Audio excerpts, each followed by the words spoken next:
करने के बाद में गाय नहीं।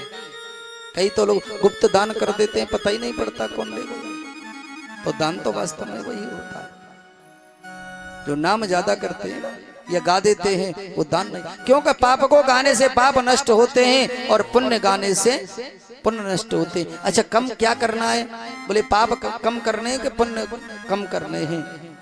बोले पाप कम करने हैं तो पाप को कोई नहीं गाता और पुण्य को, दान को कोई छिपाता नहीं।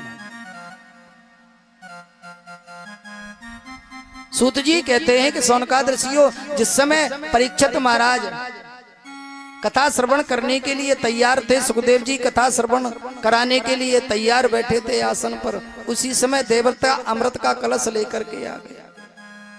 अमृत का कलश लेकर के आए और सुखदेव जी से कहा, महाराज ये हम अमृत लेकर के आए हैं और आप परीक्षित को अमृत पिला दीजिए। सुखदेव जी विचार में पड़ गए कि ये देवता और अमृत लेकर के आए हैं। जिस अमृत को गरुड़ जी महाराज लेने गए थे, इंद्र ने मना कर दिया, इंद्र ने अमृत नहीं दिया। गरुड़ जी महाराज जबरदस्ती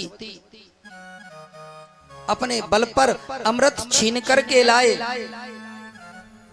युद्ध सब लड़ने के लिए तैयार हो गए देवता, और यहाँ महाराज बिना किसी संघर्ष के अमृत का कलश लेकर के आ गए। बोले परीक्षित को अमृत पिला दो। क्यों देवता, क्या बात है, क्या चाहिए आपको? बोले नहीं नहीं महाराज, हम तो बस अमृत लेकर के आए हैं।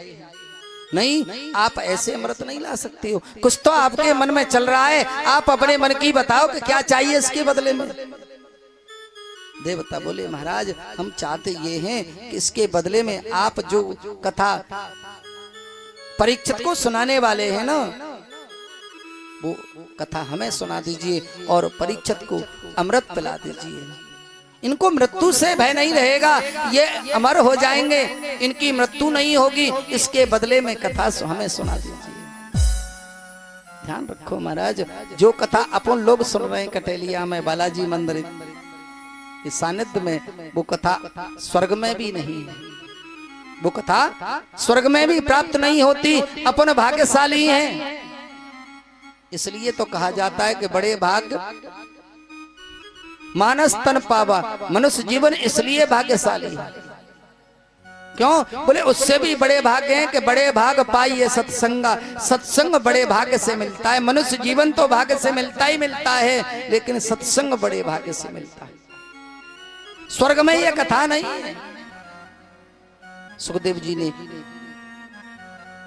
देवताओं को कथा नहीं सुनाई और उनकी हंसी उड़ा दी, उनको फटकार दिया, कह दिया